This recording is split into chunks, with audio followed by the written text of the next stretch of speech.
Adam acted thoughtlessly. He acted without thinking. He gave in to what he wanted. He ate the fruit. He blamed Eve for his mistake, for his guilt. He was punished, and his punishment was that he would earn his bread by the sweat of his brow. He left paradise in shame. Now, it's incomplete. It's incomplete almost to the point of being wrong to think of those early stories in Genesis as being simply just something that happened and that's it. It's not really what's going on in Genesis and in the accounts of Adam and Eve. What happens in those early chapters in Genesis is not what happened. That is what always happens. It's not just that Adam acted without thinking. We act without thinking. That's something that we do all the time. The author of Genesis is describing you and I, not just something that happened in the past and it's done. We act without thinking. The devil trips us up, clouds our minds, and we just do things without reflection. We give in to our desires. We eat the fruit, not Adam. Adam means man. It means human being. The story is about us in our basic default nature. We blame each other rather than admit when we're at fault, when we do something wrong.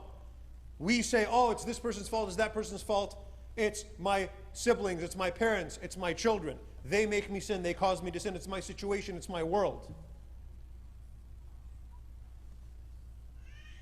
We have to sweat in order to earn our daily bread. The story is about us. We live outside of paradise and we live in shame. It is our story. It is the story of the human being.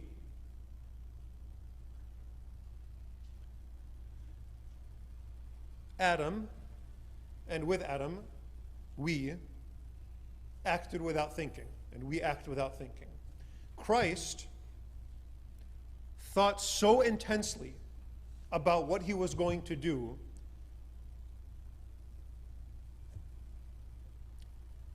that his suffering was so great that an angel was sent to comfort him. Jesus is the opposite, not just of Adam, but of you and I. Adam was thoughtless. Jesus thought so much that his thought became suffering in the agony in the garden. Adam ate the fruit, and you and I eat and take whatever we want.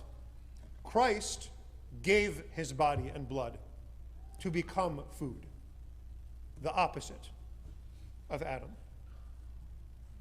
Adam blamed Eve.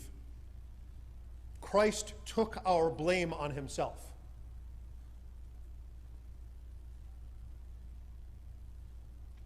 Adam sweats to get his own daily sustenance, his own daily bread.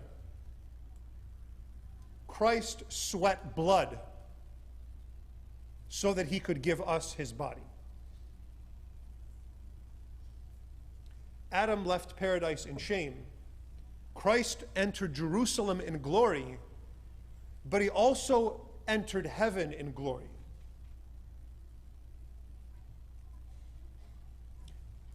Adam is our default.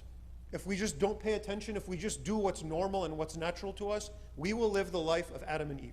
We will live a life of thoughtless activity, blaming each other, getting whatever we want, just working just so we can eat and get by,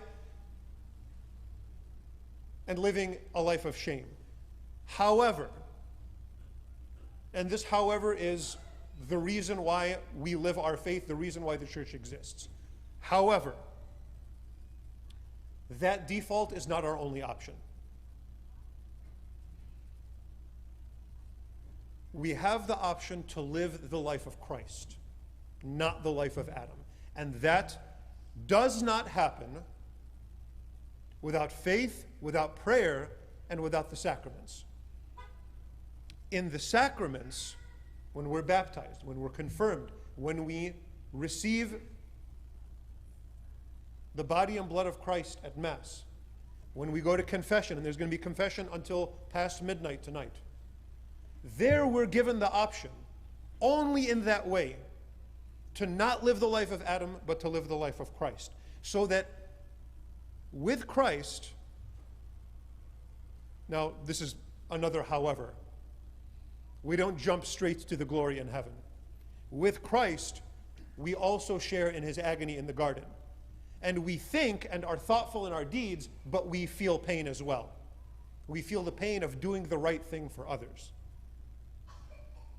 And we give, and we can't give our body and blood the way Christ gave, but we can give something through him. And instead of blaming others, yeah, I can't die for your sins, but I can pray for you to turn to God. And rather than blame everybody else for my sins, I can pray that yours can end. And I can ask you to pray for me. Then our hope is that we can enter into glory with Christ. Brothers and sisters, this Holy Week and every day of our lives, these are the options before us. Our option is to continue living the life of the first Adam, or every single day to make the decision to turn to God, to ask him for the grace to live the life of the second Adam, Jesus Christ.